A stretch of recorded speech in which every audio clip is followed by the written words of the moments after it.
একের পর এক অস্ত্র উদ্ধারের ঘটনা। এই শহরে কিন্তু অস্ত্র উদ্ধারের ঘটনা একেবারেই নতুন নয়, তবে আবারও কিন্তু দেখা গেল সেই একই জায়গা শিয়ালদা।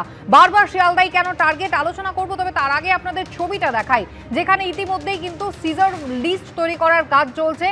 শিয়ালদা স্টেশন, যেখানে ট্রেন থেকে নামলেন এক ব্যক্তি, অস্ত্র সহ তাকে পুলিশ গ্রেফতার করলো। কলকাতা পুলিশের এসটিএফ এর সাফল্য। একের পর এক জায়গা থেকে কলকাতা পুলিশের এসটিএফ অস্ত্র সহ একাধিক অপরাধীকে গ্রেফতার করেছে। ধৃতের নাম হাসান শেখ, যাকে গ্রেফতার করা হয়েছে মালদার বাসিন্দা। 6টি আগ্নেয়াস্ত্র এবং 8 রাউন্ড গুলি তার কাছ থেকে ইতিমধ্যেই পুলিশ উদ্ধার করেছে। আগ্নেয়াস্ত্রগুলি বিহারে তৈরি বলে পুলিশের অনুমান। আবির দত্ত সরাসরি রয়েছেন আমাদের সঙ্গে। আবির, বিস্তারিত জানবো। দেখো, একেবারে শিয়ালদা স্টেশনের সামনে আমরা রয়েছি। শিয়ালদা স্টেশনের সামনেই ইতিমধ্যে বাজেয়াপ্ত করার প্রক্রিয়া চালানো হচ্ছে এসটিএফ এর তরফ থেকে। কলকাতা পুলিশের এসটিএফ, এই যে ব্যক্তি বসে রয়েছে দেখা যাচ্ছে, সন্দীপ সাধুকা দেখাচ্ছে ছবি, এই ব্যক্তিকে ইতিমধ্যে গ্রেপ্তার করা হয়েছে। হাসান শেখ তার নাম। তার ব্যাগ থেকে পাওয়া গিয়েছে এই যে দেখা যাচ্ছে প্রচুর সংখ্যায় এখানে যে আগ্নেয়াস্ত্র, তার মধ্যে 4টি, যেটা চোখে আমরা দেখতে পাচ্ছি, 4টি 7mm পিস্তল এবং 1 শাটার 2টি, এবং এছাড়াও দেখা যাচ্ছে যে আগ্নেয়াস্ত্র ছাড়াও প্রায় 8 রাউন্ডের মতন গুলি উদ্ধার রয়েছে। এত বিপুল পরিমাণে এই আগ্নেয়াস্ত্র নিয়ে সে কোথায় যাচ্ছিল?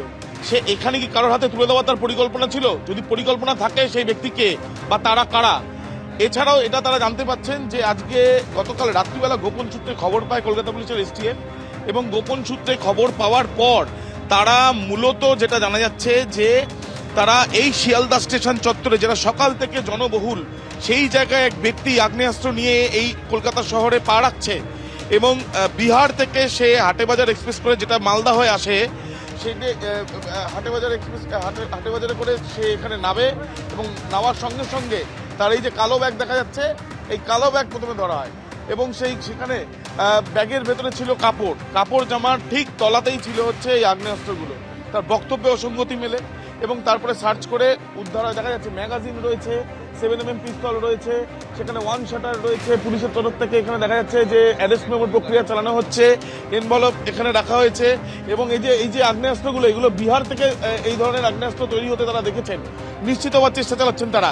এর আগে দেখা গিয়েছে যে বৈঠকখানা বাজার থেকে সেখানে আগ্নেয়াস্ত্র উদ্ধারের যে কারখানা, সেই কারখানা পাওয়া গিয়েছিল। এছাড়াও দেখা গিয়েছে যে সেখানে এক ব্যক্তি, তাকে ধরা হয়, সেখানে তার উদ্দেশ্য ছিল যে ডাকাতির উদ্দেশ্য, এবং এর আগেও দেখা গিয়েছে যে সম্প্রতিকালে উড়িষ্যা থেকেও অপারেশন করা হয় কলকাতা পুলিশ এসটিএফ, সেখান থেকেও আগ্নেয়াস্ত্রের কারখানা সেখানে হদিশ মেলে। আরও একবার ছবিটা দেখাতে বলবো সন্দীপ সাধুকাকে। এই দেখা যাচ্ছে 7mm পিস্তল, ম্যাগাজিনগুলো আলাদাভাবে, 1 শাটার রয়েছে এখানে, দুটো 1 শাটার, এবং এই যে ব্যক্তি, সেই ব্যক্তির উদ্দেশ্য কি ছিল? সে কি কোনো না কোনোভাবে কারোর হাতে পৌঁছে দেওয়ার তার পরিকল্পনা ছিল, নাকি অন্য কোনো ঘটনা ঘটানোর পরিকল্পনা ছিল, সেটা তারা জানতে চাইছেন। আমরা দেখতে পাচ্ছি যে কলকাতা পুলিশের এসটিএফ এর তরফ থেকে একেবারে শেষ পর্যায়ে চলছে, তাকে গাড়িতে নিয়ে যাওয়া, লালবাজারে নিয়ে যাওয়া হবে, এবং আজকেই তাকে ব্যাংশাল আদালতে পেশ করা হবে বা শিয়ালদা আদালতে পেশ করা হবে, যেটা সম্ভাবনা। এই ক্ষেত্রে সেটা কোর্টে পেশ করে তাকে হেফাজতে চেয়ে আবেদন জানানো হবে, এবং হেফাজতে চেয়ে আবেদন জানানোর পর তার সঙ্গে আর কারা রয়েছে, আজকে যখন তাকে ধরা হয় সে কি একা ছিল, নাকি তার সঙ্গে আরো কোনো ব্যক্তি ছিল ট্রেনে, কোনো না কোনোভাবে আন্দাজ করে সে কি কোনোভাবে চম্পট দিচ্ছে, এই প্রশ্নগুলোর জবাব খোঁজার জন্য এই ব্যক্তিকে জিজ্ঞাসাবাদ করার প্রয়োজনীয়তা রয়েছে, এবং সেই জন্য তাকে ইতিমধ্যে গ্রেপ্তার করা হয়েছে। তাকে নিয়ে যাওয়া হবে লালবাজারে। তুমি দেখতে পাচ্ছ এই ভরা শিয়ালদা স্টেশন, প্রচুর মানুষ, সেখানে এত সংখ্যায় আগ্নেয়াস্ত্র, এবং সেই ম্যাগাজিনগুলো, ইম্প্রোভাইজ 7mm পিস্তল, 2টি 1 শাটার। তুমি দেখতে পাচ্ছ সরাসরি পুলিশের তরফ থেকে এবার এই আগ্নেয়াস্ত্রগুলো নিয়ে যাওয়ার পরিকল্পনা, নিয়ে যাওয়ার যে প্রক্রিয়া, সেটা চালানো হচ্ছে একেবারে। অর্থাৎ সিজার লিস্ট তৈরির কাজ শেষ, ইতিমধ্যেই কিন্তু পুলিশ আগ্নেয়াস্ত্রগুলি বাজেয়াপ্ত করলো, এবং একই সঙ্গে এই ব্যক্তিকে গ্রেফতার করা হয়েছে। আবির, অনেক ধন্যবাদ কথা বলার জন্য।